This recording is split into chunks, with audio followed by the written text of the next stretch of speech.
Ловите очень классное упражнение. Неважно, в офисе простой вы человек или беременный человек. Часто вот грудной отдел такой зажатый, такой неприятный. Это можно сделать очень легко. Сядьте, пожалуйста, себе на пяточки. Очень удобно положите руки за голову в замок.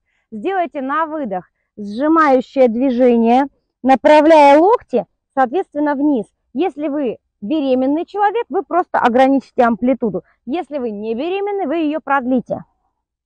Выдох. И дальше на вдох представьте, что вот в уровень примерно низа лопаток вам уперся стульчик, и вы не можете сделать дальше назад.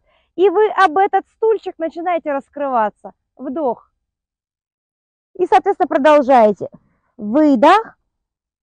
И вдох. Раскрылись. Или сильно, да? Выдох.